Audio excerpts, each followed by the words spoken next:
बहुत साल पहले की बात है। भारत के एक पुराने शहर मलिकपुर में एक विशाल हवेली थी, जिसे लोग जिन्न की हवेली कहते थे। लोगों का मानना था कि वहां कोई जाता है तो लौटकर नहीं आता, लेकिन यह सिर्फ अफवाह नहीं थी, बल्कि सच्चाई थी। इस हवेली से जुड़ी कई कहानियां थीं, मगर सबसे चर्चित थी एक जिन्न और एक इंसानी लड़की की मोहब्बत की दास्तान। सायरा नाम की एक खूबसूरत लड़की अपने माता पिता के साथ मलिकपुर आई थी। उसका परिवार इस हवेली के पास ही रहता था, लेकिन उसे इन कहानियों पर यकीन नहीं था। वह एक बेबाक और निडर लड़की थी, जो हर चीज को अपनी आंखों से देखने और समझने में विश्वास रखती थी। एक दिन सायरा अपनी सहेलियों के साथ हवेली के पास से गुजर रही थी कि अचानक हवेली के अंदर से एक धीमी सी आवाज आई। बाकी सब डर कर भाग गए, लेकिन सायरा ने हिम्मत जुटाकर अंदर झांका। उसे कुछ नहीं दिखा, मगर उसे लगा जैसे कोई वहां था। सायरा, कौन है वहां? उसने साहस के साथ पूछा। कोई जवाब नहीं आया, पर तभी एक ठंडी हवा का झोंका आया और हवेली के दरवाजे अपने आप खुल गए। सायरा हवेली के अंदर चली गई। वहां हर तरफ धूल जमी थी और जगह जगह जाले थे, लेकिन जैसे ही वह हवेली के मुख्य कक्ष में पहुंची, उसे लगा जैसे कोई उसकी तरफ देख रहा हो। सायरा ने चारों ओर देखा, मगर कोई नहीं था। कुछ पल खामोशी रही, फिर हवा में एक आकृति उभरने लगी। यह एक जवान, लंबा और रहस्यमयी शख्स था, जिसकी आंखें गहरे लाल रंग की थीं। मेरा नाम अजल है, मैं इस हवेली का रक्षक हूं, वह बोला। सायरा को यह जानने की जिज्ञासा हुई कि अजल कौन था। उसने धीरे धीरे उससे बातें करनी शुरू कर दी। अजल ने उसे बताया कि वह एक जिन्न था, जो सदियों से इस हवेली में कैद था। मगर तुम यहां क्यों हो? क्योंकि मैंने एक बार मोहब्बत की थी और उसकी सजा मुझे यह मिली। सायरा को समझ नहीं आया, मगर उसे इस जिन्न की कहानी में दिलचस्पी होने लगी। अगले कई दिनों तक वह अजल से मिलने जाने लगी। वह उसके साथ बातें करती, हंसती और उसे अपनी जिंदगी की बातें बताती।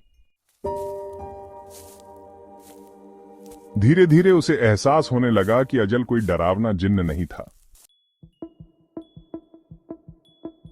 बल्कि उसके अंदर भी मोहब्बत महसूस करने की ताकत थी।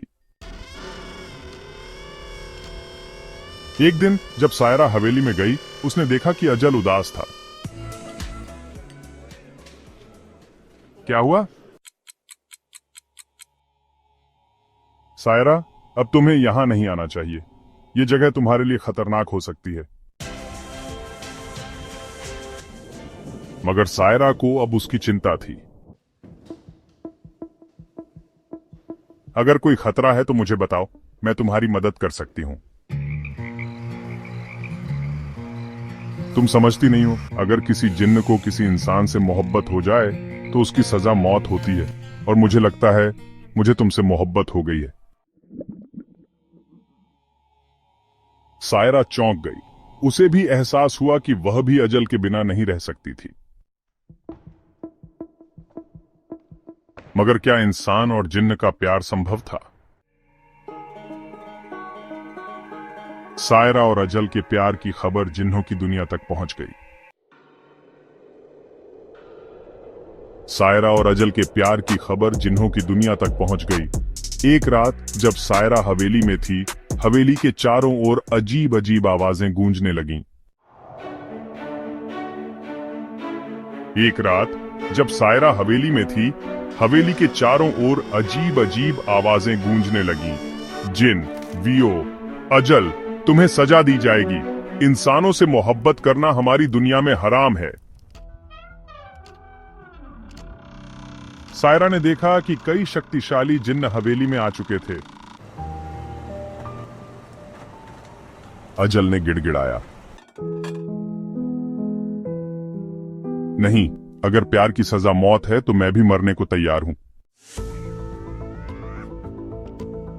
यह देखकर जिन्हों का सरदार गुस्से में आ गया। सीन 7, खुदा का नूर। लेकिन तभी एक चमकदार रोशनी हवेली में फैल गई। सीन 8, खुदा की आवाज। सच्चा इश्क हर हद से ऊपर होता है। अगर एक जिन्न का दिल इंसानी प्यार से भर जाए तो उसे भी मोहब्बत करने का हक है। अजल को इंसान बनने का वरदान मिला और वह सायरा के साथ रहने लगा। सीन 10, निकाह। दोनों ने निकाह किया और इस तरह एक जिन्न और इंसान के प्यार की अमर मोहब्बत की दास्तान